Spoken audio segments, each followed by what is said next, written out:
Seja muito bem-vindo à página do Evangelho Raciocinado. Se você ainda não conhece o nosso trabalho, se inscreva em nossa página no Instagram e se inscreva aqui em nosso canal no YouTube. E antes, deixe o seu like, que é sempre muito valioso para a nossa página, para o nosso vídeo, porque o YouTube entende que você está gostando do vídeo e impulsiona este conteúdo para mais pessoas que estão interessadas neste assunto: espiritualidade, evangelho, Jesus, enfim. Vamos para o tema de hoje, um tema que é um pouco moderno, que eu coloquei o título assim: Jesus combateu a cultura do cancelamento. Que pese a cultura do cancelamento ser algo moderno que está muito em voga hoje, né? O cancelamento ele sempre existiu, desde a época de Cristo, né? Em que as pessoas apontavam os defeitos das outras, né? Dentro das nossas próprias hipocrisias. Óbvio que com as redes sociais, o cancelamento ganhou uma proporção, uma dimensão muitíssimo maior, e que as pessoas passam a cancelar de forma massificada e levam, né, muitas vezes a um cancelamento em grandes proporções, que acabam denegrindo, que acabam humilhando, que acabam ali excluindo aquela outra pessoa que ou se posicionou de uma forma um pouco diferente em termos de pontos de vista, ou que errou ali em um posicionamento, se posicionou mal, enfim. E ali aquela pessoa, quando se expõe, né, acaba sendo o alvo ali para ser cancelada, e isso traz grandes consequências, em especial para a pessoa que está sofrendo, né, o cancelamento. Mas lembremos que quem cancela também tem as suas consequências, que nós vamos falar aqui hoje. Então, Jesus combateu a cultura do cancelamento. Jesus quis cancelar o cancelamento, né? Essa é uma boa pergunta. Porque Jesus, ele sempre combateu a hipocrisia, né? Principalmente dos fariseus.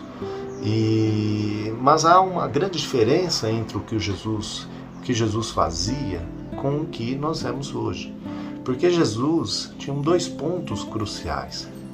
Além da sua evolução moral, Jesus não tinha contradições entre o que ele pregava e o que ele fazia. Jesus tinha um alinhamento moral muito grande, devido à sua depuração espiritual, à sua evolução, à sua luz, né? Jesus veio cumprir justamente tudo aquilo que ele pregava. Então ele tinha autoridade moral para apontar e repreender. Segundo ponto, Jesus nunca quis fazer algum tipo de correção sem uma finalidade útil. Jesus sempre apontava umas coisas, né, a fim de buscar um choque de realidade para aquelas pessoas, a fim de um despertar espiritual. É assim, por exemplo, que quando os fariseus falam que os seus discípulos não lavavam as mãos antes das refeições, Jesus traz um chacoalhão: olha, o que vale mais, o que entra pela boca ou o que sai dela, né? Ou seja, como os fariseus, eles davam muito valor às práticas exteriores, mas dentro deles só havia podridão, hipocrisia, maldade. O que vale mais, uma pessoa que não lava as suas mãos antes da refeição, mas é uma pessoa boa, de bom coração, ou uma pessoa que lava as mãos, totalmente higiênica, mas que dentro dela só há maldade? Então Jesus veio trazer esse choque de realidade com a finalidade útil da reforma íntima, do despertar espiritual. Então Jesus sempre trouxe isso, mas tinha essa autoridade moral. Vejam uma diferença muito grande no que hoje ocorre, porque quem de nós não temos os nossos defeitos? Ou quem de nós já não se expressou de alguma forma errada, ou uma palavra errada, ou um ponto de vista que, até mesmo na sua reflexão, você fala: nossa, como eu pensava daquela forma, passaram-se ali 10 anos, eu penso totalmente diferente. Então nós não somos perfeitos, nós estamos nesse caminho evolutivo, né? Até mesmo eu que estou aqui falando para você do Evangelho, né? É uma luta enorme sempre entre o homem velho e o homem que quer se tornar novo, né? Como disse Paulo de Tarso viveu a vida dele inteira nessa luta constante entre Saulo de Tarso, que era o homem antigo, e o novo, que ele queria se transformar, a ponto dele dizer, olha, não sou eu mais quem vivo, mas sim que Cristo vive em mim. Então nós temos esse conflito interno, não somos perfeitos para julgarmos, para sermos os donos da verdade. Então, se nós perguntássemos para Jesus o que ele diria sobre, muito provável Jesus, assim como fez com aqueles fariseus que levaram aquela mulher adúltera, que queriam apedrejá-la, Jesus calmamente passaria o dedo na areia, no chão, de uma forma muito simples e humilde, e nos diria, atire a primeira pedra aquele que nunca errou, aquele que nunca pecou.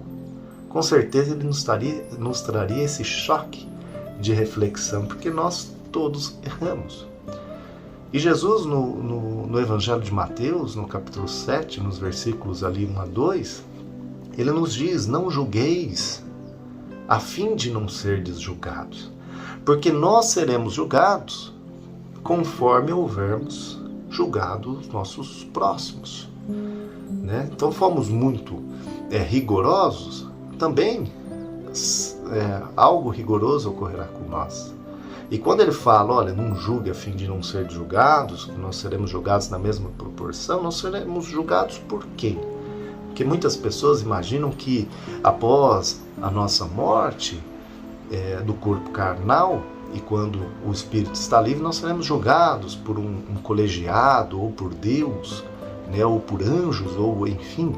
Mas na verdade aqui, quando ele fala em julgamento, esse julgamento é pela nossa própria consciência.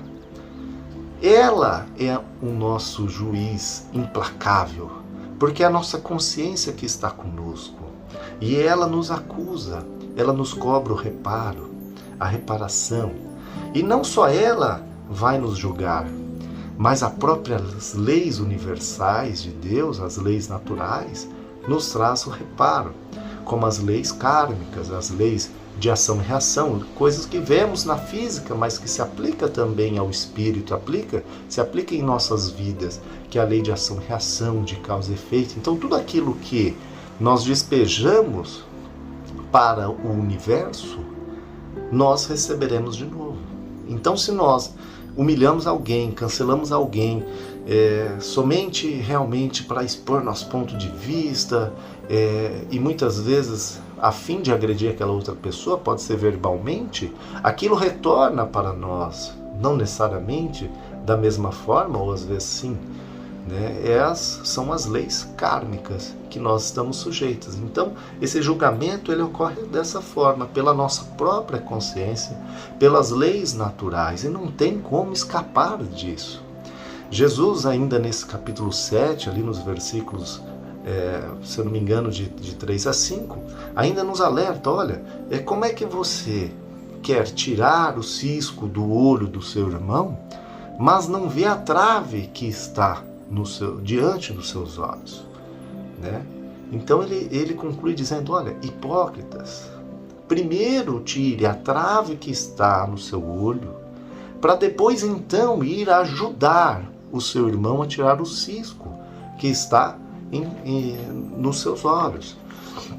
Ou seja, Jesus nos traz aqui uma questão interessante. Nós podemos repreender alguém, podemos apontar, podemos, mas primeiro vamos nos corrigir, primeiro vamos buscar a nossa evolução moral, e aí ele usa ajudar o outro irmão a tirar o cisco, ajudar, e não denegrir, apontar, humilhar, né? Ofender. Então Jesus nos traz essa consciência, primeiro vamos buscar nos corrigir, nos evoluir, depois vamos ajudar o outro. E o termo ajudar é muito interessante, porque o que nós vemos hoje é a ofensa, né? É a agressão verbal. E isso é muito interessante, porque aqui, dessa forma que é feito hoje, que nós vemos na rede social, o que há maldade, né? Há o prazer ali em cancelar. Enquanto na segunda, que é ajudar o outro irmão, né, a enxergar de uma forma diferente, há moderação, há ponderação nas afirmações, e isso passa a ser um dever de caridade que é aplicado sempre com muito cuidado, com o maior cuidado possível. Então, acho que essa é a grande questão, os grandes conselhos que Jesus nos traz sobre esse assunto. Vamos buscar a nossa evolução moral. Antes de cancelar o outro, olhemos para ver as nossas hipocrisias. Às vezes, não naquele determinado assunto, agimos daquela forma que nós condenamos, mas há outras hipocrisias em nossas vidas também. Então, busquemos refletir sobre isso. Essa é a mensagem que eu queria trazer hoje para você. É óbvio que você que está buscando o seu despertar espiritual, a sua evolução, isso é muito importante. Porque a partir do momento que nós entramos nesse prazer de cancelar, nesse prazer de lacrar, nós entramos em uma sintonia de cólera, nós entramos numa sintonia da vaidade, porque nós achamos que a nossa opinião ela é tudo. Nós entramos numa sintonia do orgulho. Por que do orgulho? Porque nós estamos vendo o defeito dos outros e com o nosso orgulho não estamos vendo o nosso. E são sintonias baixas que abaixam as nossas barreiras espirituais, deixando que nós ficamos mais acessíveis a energias densas, né? E fora isso, há um prejuízo também muito grande para o nosso corpo e para a nossa alma, porque sabemos que aquelas pessoas que vivem nessas energias densas de baixa vibração atraem para si, para suas próprias células, baixa vibração que vão desencadear outras doenças também, né? Desde doenças leves, como gastrite, cólera, entre outras doenças mais graves. Então cuidemos da nossa sintonia, cuidemos do nosso pensar. Agora, há aqueles que possuem o prazer de cancelar e que não adianta, né? Não adianta buscar reflexão. São pessoas que têm esse prazer e que uma hora ou outra vão despertar, né? Vão entender tudo isso que eu estou trazendo aqui, de que o que elas fazem, né, volta para elas e que tudo o que vale é a intenção. Se a intenção é nobre, né, ou em corrigir, em ajudar e etc., tudo bem. Agora, se a intenção é realmente humilhar, ofender, né, tudo aquilo retorna para a pessoa. Então, cada um no seu tempo, né, e cada um escreve a sua história, sendo que o plantio é livre, mas a colheita é obrigatória. Por isso Jesus nos disse a cada um segundo as suas obras. Com certeza uma das melhores frases, uma das frases que eu mais gosto de Jesus é essa: a cada um segundo as suas obras. Ou seja, qual obra você tem feito em sua vida para os próximos? Então essa é a pergunta que eu deixo para você. Gratidão, né? Não se esqueça de curtir este vídeo. Se você gostou, acha que ele é relevante, compartilhe, isso nos ajuda muito. Também se inscreva e siga o nosso canal. Gratidão, paz e luz da página Evangelho Raciocinado. Muito obrigado.